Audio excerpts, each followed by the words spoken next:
Yan, kamusta po kayo? Kamusta po lahat ng ating subscribers? Maraming salamat sa 1,222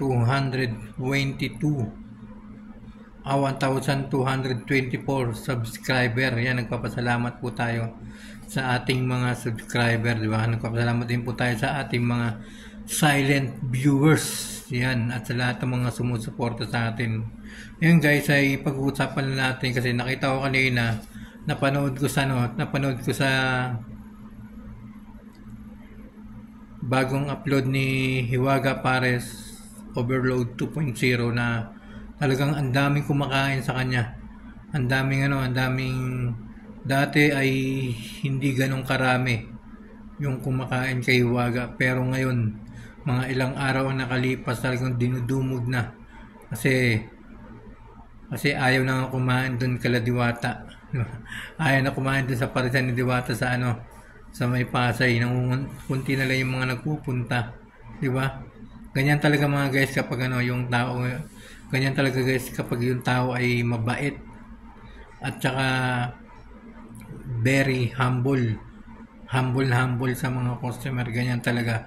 Kaya patuloy lang sanang maging humble si Hiwaga, yan, para mas dumami pa yung kanyang mga fans, yung kanyang mga kumakain sa kanyang parisan, di ba? Talagang nagpapasalamat tayo kasi ang daming sumusuporta kay Hiwaga ngayon. Talagang punong-puno. Kanina nga mayroon siyang bagong upload na video sa kanyang page na Hiwaga Pares Overload 2.0. Ang dami, punong-puno mga guys. Punong-puno yung parang wala nang kumakain kay Diwata dahil sa kanyang mga ugali, di ba? Di ba? Siyempre, kailangan pag may-ari ka ng kunyari may-ari ka ng parisan, ikaw yung may-ari o ikaw yung tauhan, kailangan ay maging kailangan ay maging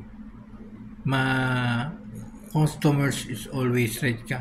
Hindi yung lagi nakasimangot, di ba? Kasi yung mga ganyang ugali, pag nakasimangot palagi, nilalayuan niya ng mga customer. Nilalayuan niya ng mga bumibili sa kanya o mga fans niya. Yan, siyempre fans mo nga, di ba? Fans mo tapos idol mo. Pero yung pagmumukha niya palaging galit, di ba? Palaging nakasimangot, di ba? Palaging akala mo palaging nabagsak ka ng isang buong mundo. Di ba? Parang yung bumagsak sa kanya mundo, puro ang daming problema. Di ba? Maraming problema bumagsak. Parang ganun. Di ba? Di ba makikita naman natin sa kanya eh. Makikita naman natin kay Diwata yan na yung kanyang pagmumuka, di ba? Yung kanyang ugali, lagi nakasimangot, laging mainit ang ulo, di ba? Kasi nakakapangit niya ng guys, hindi yan maganda sa paningin ng mga supporter. Yan ang tingnan niyo guys, di ba? Si Hiwaga, di ba? Kay Hiwaga, talagang nag-i-entertain siya. Talagang napakabait niya sa mga customer niya, di ba? Ganun dapat ang isang tendera. Kahit isang tendera ka lang o hindi ka may-ari ng parisan, kailangan always customers is always right, di ba? Palaging mamamansin. Hindi yung porket ikaw yung may-ari tapos hindi ka mamamansin sa yung mga customer, sa yung mga fans. Anong silbi na, di ba? Dapat palaging masaya. Dapat palaging nakangiti. Dapat palaging humble sa mga customer. Hindi lang sa customer, sa lahat ng mga tao. Dapat ganun yung ugali ni Diwata. Para manatiling nandyan sila at nagpapatuloy ng suporta kay Diwata. Nangyayari. Yun ang nangyayari ngayon, di ba? Doon na, napupunta na kay Hiwaga yung lahat ng Yung mga parang customer na yata ni Diwata, nagpupuntahan na doon. Yung mga fans ni Diwata, nagpupuntahan doon kay Hiwaga kasi nga napakabait. Di ba? Kaya wala tayong ibang dapat suportahan kundi si Hiwaga. Di ba? Suportahan po natin yan kasi napakabait, napaka-humble, at napaka-entertain sa mga customer. Walang pagod, kahit na maraming trabaho, hindi siya napapagod. Diba? Hindi siya nagiging nakasimangot, hindi siya palaging galit, di ba? Hindi siya nagagalit. Basta may customer gustong magpa-picture sa kanya, yun, nagpa-picture. At palagi nag-i-entertain. Kaya mga guys, dyan, kay Hiwaga po tayo dapat magsuporta. Kay Hiwaga lang. Kasi napakabait yan mga guys. Napakabait na tao. Kaya kung ako yung nandyan, di ba? Talagang pupuntahan ko si Hiwaga. Kasi siya yung nagugustuhan ko ng ugali niya. Gusto ko yung ugali niya kaya wala akong masabi sa kay Hiwaga na yun. Wala akong masabi kay Hiwaga. Napakabait mga guys. Kaya yan, palagi dapat natin susuportahan yung mga ganyang tao. Yung mga ganyang tao dapat natin yan sinusuportahan si Hiwaga.